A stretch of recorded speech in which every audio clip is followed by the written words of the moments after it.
सभी साधकों को मेरा राम राम। हम विकासात्मक अध्यात्म खंड 3 पेज नंबर 20 पर हैं। खंड 1 और 2 हो गया है, खंड 3 शुरू करने जा रहे हैं। चेतना सजगता। चेतना किसी भी चीज के बारे में अगर हम देखते हैं, कोई उद्दीपक देखते हैं, कोई बाहरी परिस्थिति देखते हैं, और अगर हम सोए सोए रहते हैं तो हम चेतन नहीं हैं। हम उस पर कितनी प्रतिक्रिया कर सकते हैं, ये सजगता का मानक होता है, मापदंड होता है। अगर कुछ हो गया, आग हमको छू के निकल गई और हम ऐसे बैठे हुए हैं, वो जला के निकल गई, तो हम सजग नहीं हैं। तो किसी बाहरी परिस्थिति पर कोई उद्दीपक यानी स्टिमुली, आग हुआ, पानी हुआ, बाहर पर्यावरण में चेंज है, और उसमें हम उसके प्रति कितनी प्रतिक्रिया करते हैं, ये चेतना का एक द्योतक है, ये परिचायक है कि हाँ, हम चेतन हैं। अब वो चाहे हमारा धनात्मक उसके प्रति दृष्टिकोण हो या ऋणात्मक, लेकिन कोई देख करके अगर बोले ऐसा हो रहा है, वैसा हो रहा है, ये क्या हो रहा है, तो भी चेतन है। और कोई कह रहा है कि जो भी हो रहा है अच्छा हो रहा है, तो भी चेतन है। तो चेतना सजगता है, हमारी प्रतिक्रिया उसके प्रति कितनी अधिक होती है, ये उस चीज से पता चलता है। चेतन, अचेतन, अवचेतन और सचेतन मन, चेतना के अलग अलग स्तर हैं। So there are 3 levels of consciousness. चेतन के, चेतना के 3 स्तर हैं। सो चेतना के कौन कौन से 3 स्तर हैं? एक तो अचेतन, जिसमें अभी चेतना सोई हुई है, लेकिन उसमें आगे जागने की संभावना है। जैसे जड़ पदार्थ हैं, जो इनएनिमेट चीजें हैं, जिनमें अभी लाइफ नहीं है, जीवन नहीं है, जैसे मिट्टी, चौक है, डस्टर है, कॉपी, किताब, कुर्सी, मेज, इनमें भी अणु हैं, परमाणु हैं, और भी स्तर हैं, लेकिन इनमें अभी ऊर्जा तो है, पर वो चेतना का रूप नहीं ले पाई है। तो इसमें इन सभी चीजों में चेतना सोई हुई है। जब ये चीजें नष्ट होंगी, नष्ट होने के बाद मिट्टी में मिलेंगी और अपने सबसे अच्छे पोषक तत्व मिट्टी को देंगी, बीज को देंगी, तब जब इनमें एक तरीके का समर्पण भाव होगा, सेवा का भाव होगा, अपना सबसे अच्छा समर्पित कर देंगे, तो वो बीज का अंश बनेंगे। यही चीजें बीज का अंश बनेंगे। पत्थर में भी अभी अचेतन है, लेकिन यही पत्थर घिस घिस कर कभी मिट्टी बनेगा और फिर अपने सबसे अच्छी चीज को वो बीज को दे देगा, मिट्टी को दे देगा, और फिर उससे वो चेतना के आगे के स्तर पर बढ़ेगा। तो अचेतन, जिसमें कुछ किया नहीं जा सकता ज्यादा, उसको कहते हैं अचेतन स्तर। पहला जो सबसे निम्न कोटि का स्तर है वो अचेतन है, ऊर्जा है, लेकिन वो उस बाहरी परिस्थिति के प्रति प्रतिक्रिया नहीं कर सकती है, कि जो हो रहा है उसके प्रति प्रतिक्रिया नहीं कर सकती। पेड़ों में कुछ कुछ चेतना पाई जाती है। जैसे सूरजमुखी का फूल घूम गया जिधर धूप है, इसी तरीके से वल्लरी है, कोई अगर रस्सी लगा दी तो उसमें आप देखिए लौकी है या और कोई लताएं हैं, तो वो अमर बेल है, वो चढ़ती चली जाती, कसक्यूटा चढ़ती चली जाती। तो उनमें भी अगर जड़ है तो जमीन की ओर बढ़ती है, तना है तो ऊपर बढ़ता है, कोई केमिकल डाल दो तो पेड़ वहां से अपना पौधा का जो तना है वो हट जाता है। तो इस तरीके से थोड़े बहुत तो उनमें भी हमको मूवमेंट, थोड़ा सा परिचालन मिलता है कि हाँ, थोड़ा बहुत ये चेतन है अपने बाहर के पर्यावरण के प्रति। तो इस तरीके से हम देखते हैं, लेकिन फिर भी उसे अचेतन के स्तर पर रखा जाता है, क्योंकि चेतना की 3 चीजें हैं। चेतना की 3 चीजें हैं कि हम उसे जान सकें।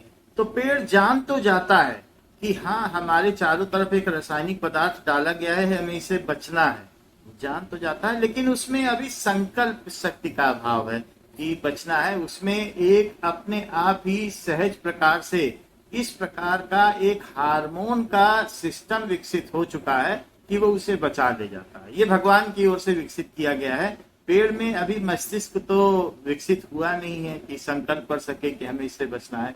तो भगवान ने जो बहुत निम्न कोटि के स्तर हैं, उनको बचाने के लिए भी उनके अंदर कुछ इस प्रकार के परिवर्तन कर दिए हैं। उनके संरचना में, उनकी मॉर्फोलॉजी में ऐसे परिवर्तन कर दिए हैं कि वो बच निकलते हैं। तो जैसे जड़ पदार्थ हुआ, पादप जगत, पौधे हुए, पेड़ हुए, वल्लरी हुए, इन सब में अभी एक चेतना का निम्न स्तर है जिसको कहते हैं अचेतन स्तर। तो चेतना का पहला स्तर है अचेतन स्तर। फिर उसके ऊपर क्या है? अवचेतन। अवचेतन स्तर में अभी चेतना थोड़ी थोड़ी विकसित होती है, यानी 3 चीजें अगर कर सके तो मानी जाती है कि चेतना है।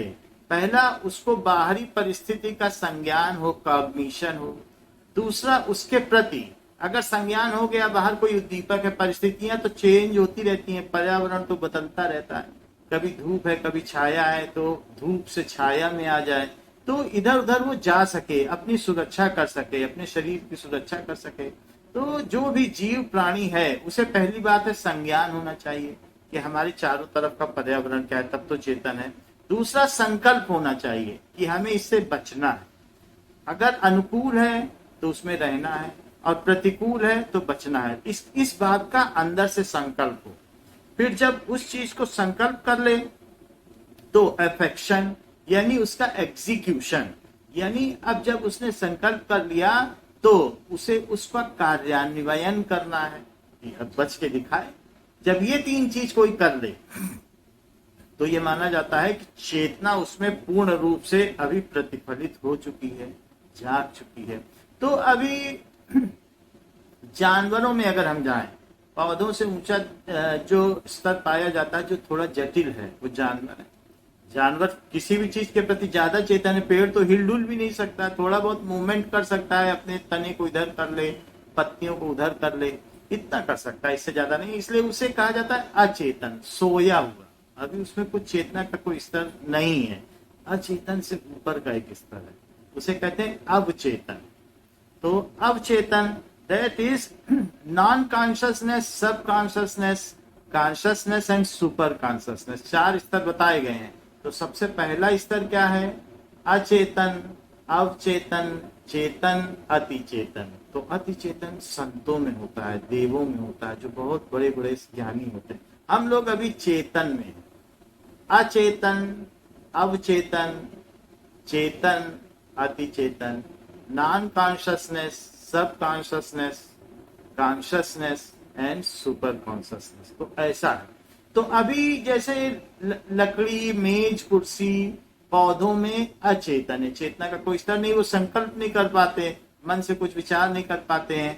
जो एग्जीक्यूशन है, किसी चीज के कार्यान्वयन की विधि है, वो भगवान के द्वारा प्रदत्त है, उनमें अपनी कोई संकल्प शक्ति नहीं होती कि हमें बचना है, मन का ही नहीं है, भावनात्मक ही निर्माण नहीं हुआ है। लेकिन जो उसके ऊपर की श्रेणी के जीव हैं, जैसे जंतु जगत, जंतु जगत में उनमें भावना भी होती है कि हमें अपने बच्चे को बचाना है। माँ अपने को शिकार बना लेगी, लेकिन अगर अजगर आएगा तो अपने बच्चों को बचाने की कोशिश करेगी, बाद में भले ही वो खा ले, लेकिन वो अपनी आहुति दे देती है। तो उसका ये संकल्प होता है कि हमें अपने बच्चों के लिए करना है।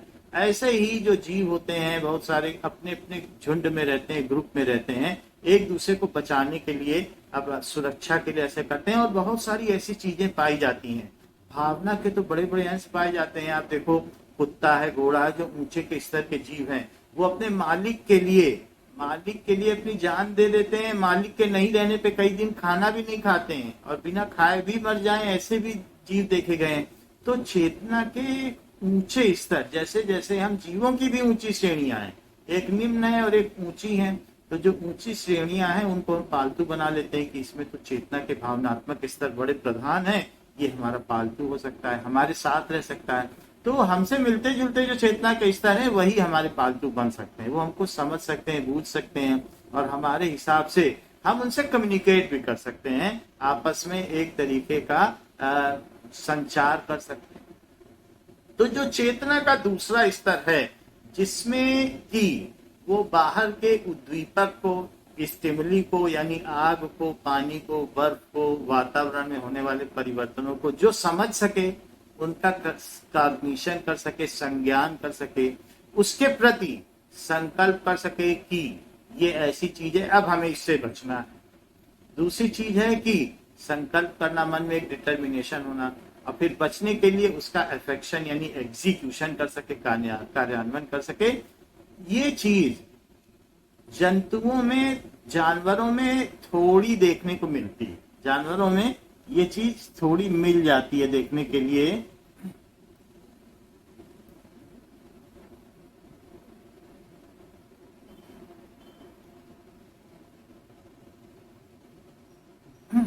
अब देखें, इस तरीके से जानवरों में ये बात मिलती है, लेकिन जैसे जैसे हम और ऊंचे जाते हैं मनुष्य जगत में, मनुष्य जगत में हम लोग संकल्प करते हैं किसी चीज को लेके, भाई हमको मकान बनाना है। हमने देखा कि हमारे रहने की दिक्कत हो रही है, एक कमरे में 4 आदमी 5 आदमी रह रहे हैं, मुश्किल हो रही है, तो हम उसमें अपने आप को होम कर देते हैं। इस संकल्प को पूरा करना ही है किसी तरीके से। हमारे सारे दूसरे कार्य या जितने भी उद्यम हैं, जितने भी प्रयास हैं, वो उसी ओर केंद्रित हो जाते हैं कि वो हमारी चीज पूरी हो, जो हमारा संकल्प है। अगर रेफ्रिजरेटर आना है तो हमारे इर्द गिर्द के जितने काम हैं वो उसी प्रयास में जुटेंगे कि अब ये रेफ्रिजरेटर या फ्रिज आ जाए, यहाँ से पैसा आएगा। दूसरे काम आप देखेंगे सारे प्रयास उसी में केंद्रित है। उसके आने के बाद फिर किसी दूसरे के प्रति केंद्रित हो जाते हैं। मकान बनाने वाले के सारे कार्य उसी पर केंद्रित हो जाते हैं।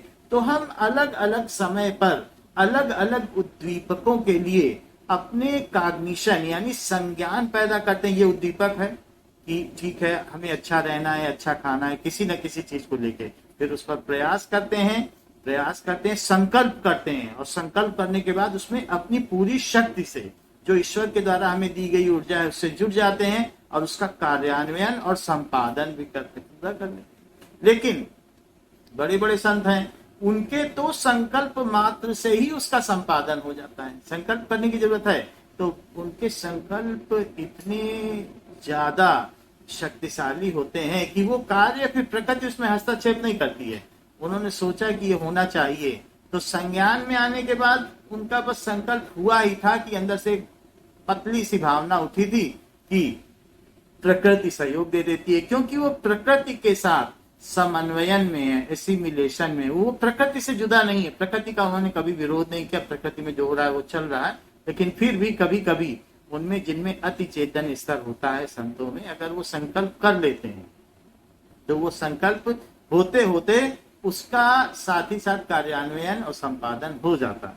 तो हमने देखा कि चेतना के मुख्यतः हम साधारण मनुष्यों में, जंतुओं में, पादप जगत और वस्तुओं में 3 स्तर पाए जाते हैं, और वैसा ही हम उनमें प्रतिक्रिया भी देखते हैं। प्रतिक्रिया का भी अलग अलग स्तर है। हम उतनी मात्रा में सचेत होते हैं जितनी मात्रा में हमारा, तो स्वामी जी कहते हैं चेतना की अभिव्यक्ति 3 प्रकार से होती है: संज्ञान या जानना, संकल्प या इच्छा करना, और भाव या संवेदन यानी एफेक्शन। उसके प्रति जब हम इच्छा करते हैं तो एफेक्शन यानी हम अपना भाव व्यक्त करते हैं या संवेदना व्यक्त करते हैं या उसका कार्यान्वयन करते हैं। जब हमारे अंदर संकल्प होगा तो उसका कहीं ना कहीं प्रतिफलन या देखने को उसका रिएक्शन मिलेगा। हम उतनी मात्रा में सचेत होते हैं जितनी मात्रा में हमारा संज्ञान, संकल्प और संवेदन होता है। देखना, संकल्प करना और उसका कार्यान्वयन करना जितना होगा उतनी मात्रा में सचेत होंगे। इसका सर्वथा अभाव पूर्ण अचेतना का सूचक है। यदि हम अपनी बाहरी परिस्थितियों को नहीं समझ पाते, ऐसे हमारे में भी होते हैं मनुष्यों में मंद बुद्धि बालक, तो वो पता ही नहीं कर पाते कि उनके चारों ओर क्या हो रहा है, तो उनमें अभी चेतना का निम्न स्तर है। मनुष्य हैं लेकिन उनका मस्तिष्क उतना जटिल नहीं है, उनका नाड़ी संस्थान, तो उनका तंत्रिका तंत्र, जो भी सेंट्रल नर्वस सिस्टम है या फिर पेरिफेरल नर्वस सिस्टम है, जो भी उनका नाड़ी तंत्र है, वो अभी विकसित नहीं। ऐसे मंद बुद्धि लोग होते हैं तो वो नहीं समझ पाते कि क्या हो रहा है चारों तरफ। जल भी जाएंगे तो भी कुछ नहीं होता, समझ नहीं पाते। जीव के विकास क्रम में वनस्पति के पश्चात पशु जीवन आता है और उसके बाद मानव जीवन। तो हमने ये देखा वनस्पति के बाद पशु जीवन आता है। देखने से लगता है वनस्पति के बाद पशु जीवन आता है, क्योंकि जीव, तो यहाँ पर हम वनस्पति से शुरू कर रहे हैं, पर जड़ और चेतन में वैसा कोई भेद नहीं है। जहाँ जड़ में ऊर्जा है वहीं जीव में चेतना है, वो विकसित होते होते, वही ऊर्जा है, ऊर्जा का ही रूप ही तो चेतना है, तो वही विकसित होते होते चेतना बन गई है। अब वो समझने लगी है बाहर की चीजों को, जानने लगी है, संकल्प करने लगी है, उनके प्रति उसका रिएक्शन होने लगा है, उसके प्रति उसकी प्रतिक्रिया होने लगी है। वस्तुओं में तो ऐसा नहीं होता है, चादर है, इन सब चीजों में कहाँ ये सब होता है।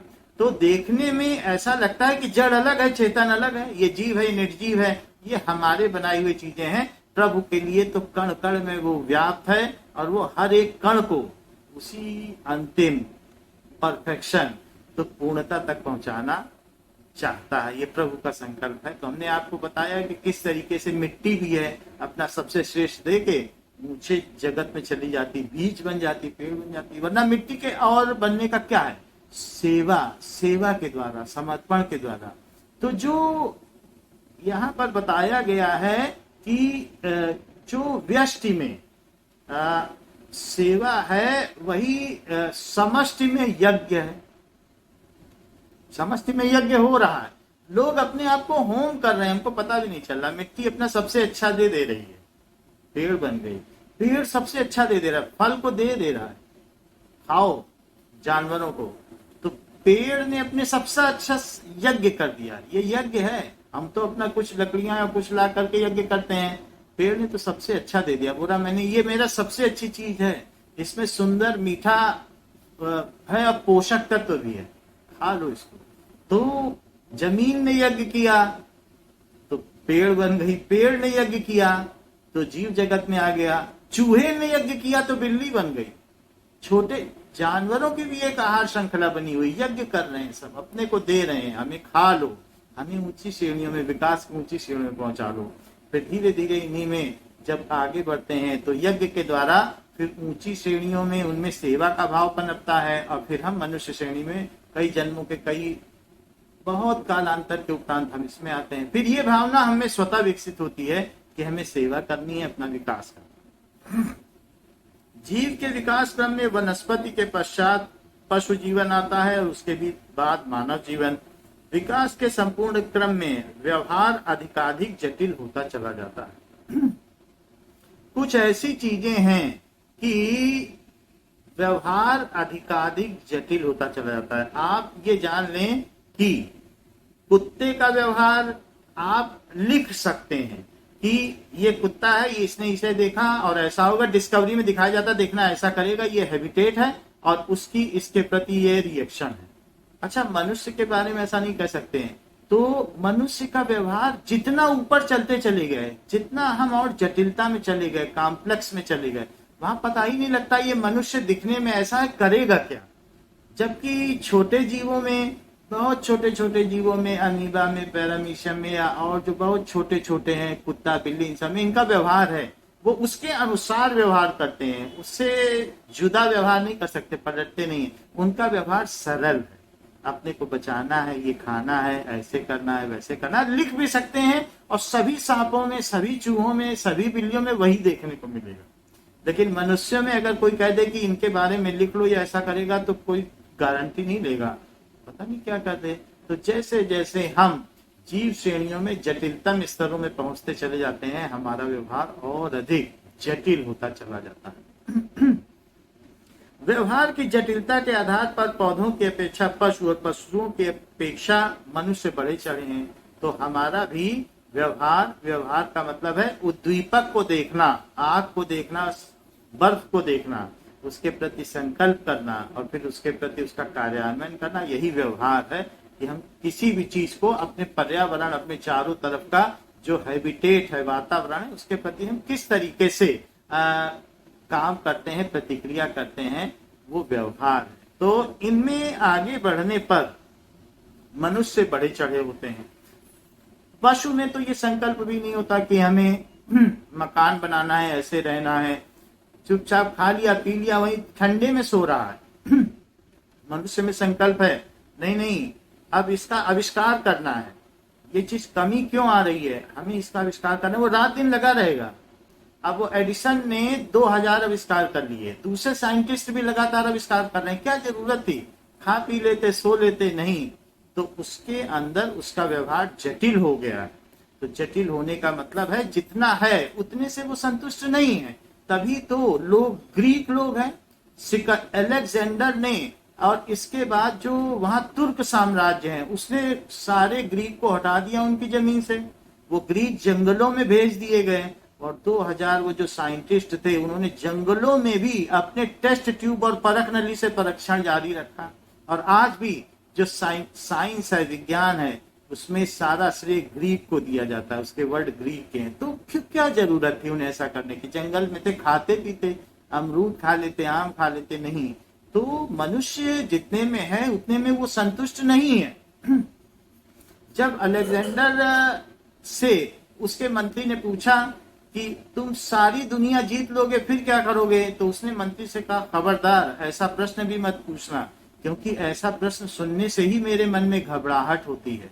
अब जो अमेरिकन हैं उनका एक मकान सिटी साइड में है, एक कंट्री साइड में है और एक बीच पर है। अब वो सोच रहे हैं कि अब वो क्या करें, अब आगे क्या करें, क्योंकि मनुष्य जितने में है उतने में संतुष्ट नहीं होता है। पशु संतुष्ट हो जाते हैं, खाना मिल गया, सो गए, फिर अगले दिन जब भूख लगेगी फिर खाने के लिए जाएंगे।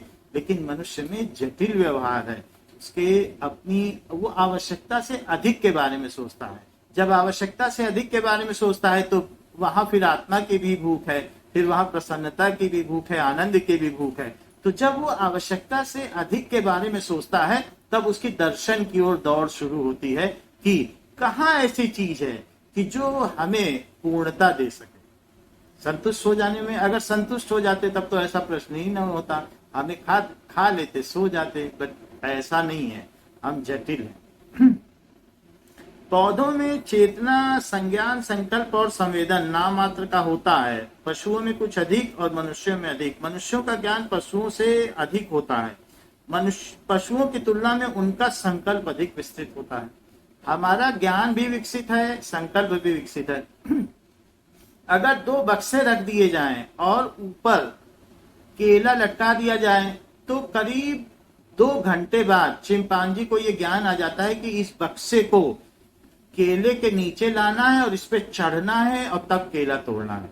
यानी वहीं पर सामने वस्तु भी रखी हुई है, खाने का पदार्थ भी रखा है, लेकिन उसे सोचने में समय लग गया कि इस बक्से को अगर यहाँ रख दें और इस पर चढ़ जाएं तो ये किया जा सकता है। जबकि मनुष्य को उस प्रकार के ऑब्जेक्टिव्स की या ऑब्जेक्ट की जरूरत नहीं पड़ती है देखने के लिए। वो मन में सोच लेगा कि हम दूसरे कमरे से ये ले आएंगे, ऐसा कर लेंगे, वैसा कर लेंगे।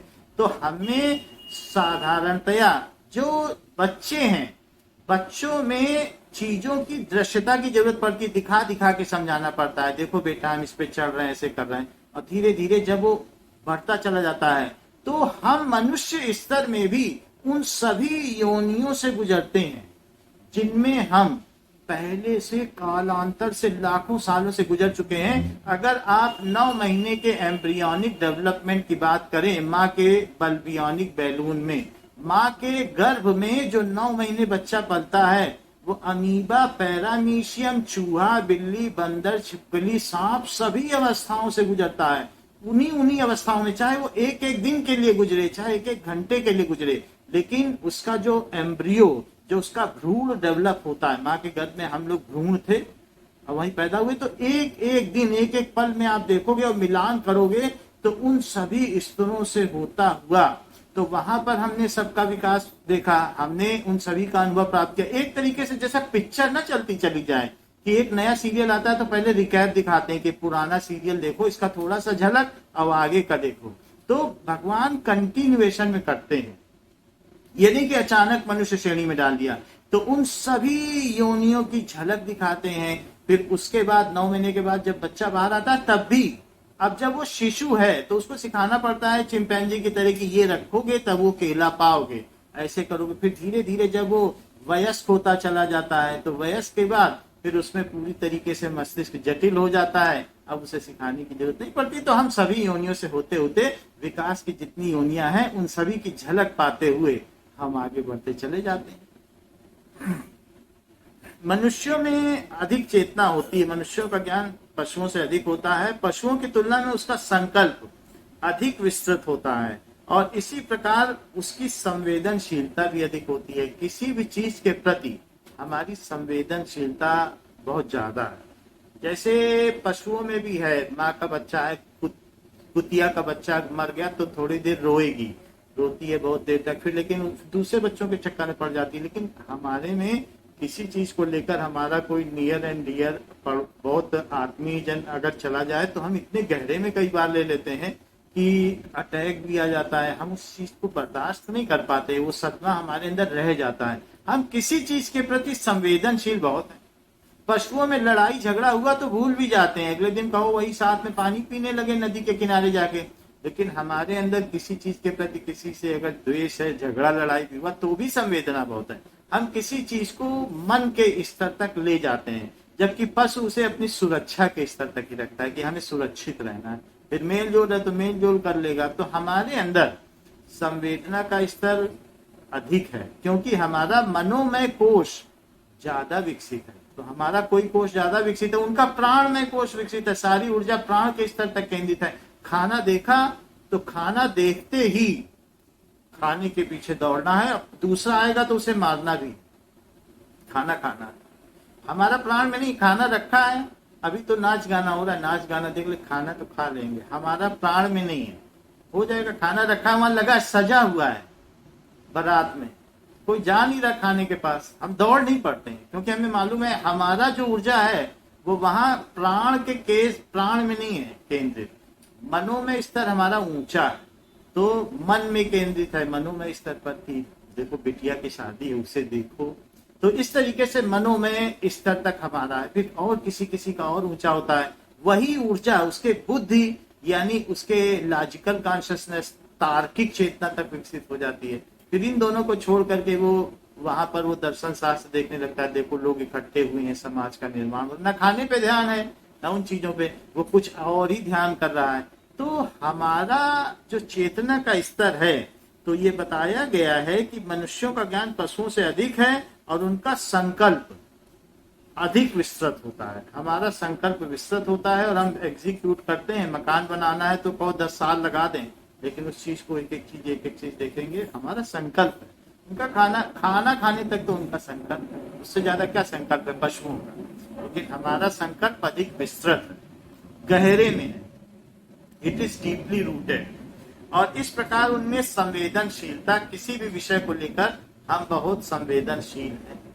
अगर मान लीजिए कि कोई माता पिता हैं, बहुत बूढ़े हैं और आप उन्हें सिर्फ खाना देते रहे, तो खाने से अच्छा अगर आप उन्हें प्यार देते हैं तो प्रीति देते हैं तो उनमें वो संवेदना प्रतिफलित होती है। पौधों में भी होता है, पौधों को छू लें तो खिल जाते हैं, लेकिन मनुष्यों में ये चीज और जानवरों में भी होता है। हम में संवेदनशीलता अधिक है क्योंकि हमारा जो मानसिक चेतना का स्तर है वो अधिक विकसित है।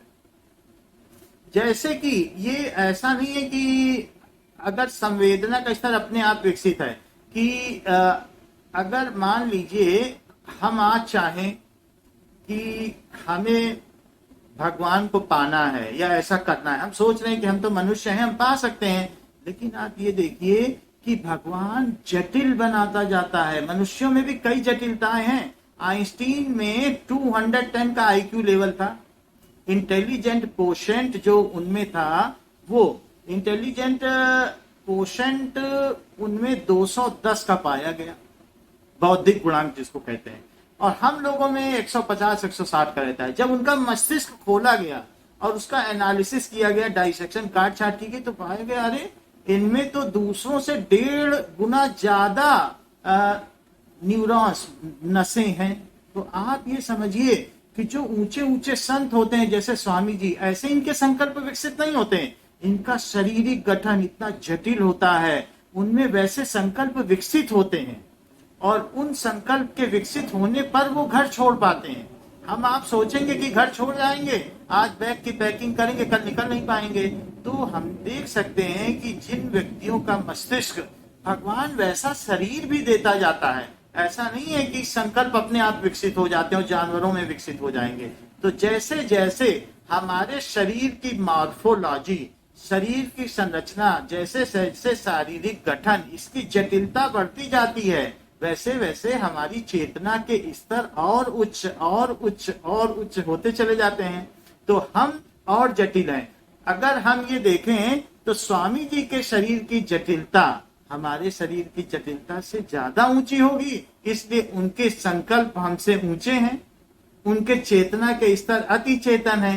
तो धीरे धीरे भगवान हमको वैसा इंस्ट्रूमेंट भी देते हैं, वैसा वैसा उपकरण भी देते हैं जिसमें वैसे वैसे भाव होते हैं। ये एक प्रकार का विस्तार है। अब पहली कक्षा के बच्चे को प्रयोगशाला में भेज दोगे तो वो क्या करेगा? वो परख नली को तोड़ेगा फोड़ेगा। लेकिन जैसे जैसे हम ऊंची कक्षाओं में पहुंचते जाते हैं, चित्र लुप्त हो गए, किताबें आ गई, फिर अब प्रयोगशाला में जाओ, अब चलो अध्ययन करो। तो जैसे जैसे हम अपने जीवन में भी देखते हैं वैसे वैसे उपकरण मिलते हैं कि अब इससे करो। फिर बीएससी में गए तो वहां अलग अलग मिले, स्पेक्ट्रोस्कोप मिला तो क्या मिला, तो देखने पे अलग अलग मिलते हैं, वैसी चीजें दी जाती हैं। तो वैसे भगवान हमको, करुणामयी भगवान वैसे उपकरण भी देते हैं कि ठीक है अब तुमको ये मिला है, अब इससे अच्छा लो, अब इससे अच्छा लो, इस शरीर को छोड़ो, इसमें जटिलता कम है, हम अच्छा देंगे तुमको, चलो छोड़ो इस शरीर को, इस कपड़े को बदलो, वहां पर चीजें नई होंगी, नई ऊर्जा के साथ होंगी, और अच्छा होगा, और अच्छा वातावरण होगा। चलो तुम्हें हमसे मिलना है कि नहीं, नई किताबें लो, नया उपकरण लो, नया शरीर लो। फिर जब नया शरीर होगा उसमें नए संकल्प होंगे। तो हम इस चीज में इसका जितना भी अधिक प्रोलिफरेशन कर सकते हैं, उपयोग कर सकते हैं, क्योंकि जब हम वयस्क होते हैं तब तक हम इस शरीर में जितनी चेतना को जगा सकते हैं हम जगा लेते हैं। अपनी बहुत सारी मस्तिष्क की, हमारी बहुत सारी मस्तिष्क की नसें जो नर्वस सिस्टम में सोया पड़ा है, हम इसको जैसे जैसे ध्यान के द्वारा, भजन के द्वारा जगाते हैं तो एक स्तर तक जग सकती है चेतना। ये नहीं है कि हम ऐसे ही हैं बस भगवान देंगे तो देंगे, वैसा नहीं है। हम इसमें ध्यान के द्वारा, भजन के द्वारा, स्मरण के द्वारा, इधर उधर की फालतू बातें न सोच करके जब हम फोकस करते हैं अपने विकास की ओर, आध्यात्मिक विकास की ओर, हम इसको एक ऊंचाई तक ले जाएं। तो जो अंतिम ऊंचाई होती है हमारे मृत्यु के समय, उससे ऊंचा शरीर, उससे जटिल शरीर फिर भगवान देते हैं, वैसा पर्यावरण देंगे। फिर उसके बाद उसमें भी हमें एक ऊंचाई तक ले जाना है। तो ये चीज होती है, जैसे एक सीढ़ी 6 मीटर लंबी है, वो 6 मीटर तक आपको ले जा पाएगी। वो तो हमें भगवान ऐसा नहीं फालतू में नहीं दे दिए कि बहुत जटिल मस्तिष्क दे दिए, स्वामी जी जैसा दे दिए हैं, ऐसा नहीं है। एक स्तर तक दिया, वहां तक तुम इसको ले जा सकते हो। जब वहां तक का सफर कर लोगे, वहां तक का सफर अगर आप 32 साल में कर लोगे विवेकानंद की तरह, आपका सफर खत्म। फिर आपको नया शरीर मिलेगा, चलिए क्योंकि हमसे मिलना है। परमानंद की अवस्था है, शरीर का महत्व नहीं है। शरीर आगम अपाइनो अनित्या, आने जाने वाला और अनित्य है, इसका महत्व नहीं है। और अच्छा और अच्छा, तो इस सीढ़ी पे चढ़ लो, जितनी जल्दी से जल्दी भगवान को पाना है तो पूरा चढ़ लो, अगली लंबी सीढ़ी मिलेगी वहां चढ़ो, ऐसा करना होता है। तो हमें जटिलतम और जटिलतम और जटिलतम स्तर मिलते जाते हैं और हम अचेतन, अवचेतन, फिर चेतन और अति चेतन की अवस्था को प्राप्त कर लेते हैं, फिर अपने प्रभु को भी प्राप्त कर लेते हैं। तो इस प्रकार हम देखते हैं कि जैवी विकास के साथ चेतना में भी वृद्धि होती है। जैसे जैसे ये समानांतर है, जैसे जैसे जैवी विकास होता है, पादप से जंतु, जंतु से मनुष्य, तो हमारी मार्फोलॉजी, हमारी प्रकृति, हमारी शारीरिक संरचना में विकास होता है, वैसे वैसे हमारी चेतना में विकास होता है। हम प्राणमय स्तर से मनोमय स्तर पर पहुंचते हैं, फिर उसके बाद बौद्धिक स्तर में, बुद्धि के स्तर पर, लॉजिकल कॉन्शियसनेस में पहुंचते हैं, फिर उसके बाद और आगे बढ़ते बढ़ते कि प्रज्ञान चेतना में पहुंच जाते हैं, तो फिर उसके आगे और आगे बढ़ते चले जाते हैं। तो ये सारी चीजें हमारे साथ दोनों होता है। आध्यात्मिक विकास शरीर के विकास के साथ साथ होता है, दोनों समानांतर बढ़ते चले जाते हैं। ऐसा नहीं होगा कि अध्यात्म ये अनपैरेलल नहीं है, they are at par with, दोनों समान चलते हैं। भगवान हमें जैसा उपकरण देंगे वैसा वैसा हमारा विकास होगा। और उपकरण की एक संभावना है, तो उस उपकरण में जितना ज्यादा हो सकता है हम पूरा लाभ उठाएं इस शरीर का।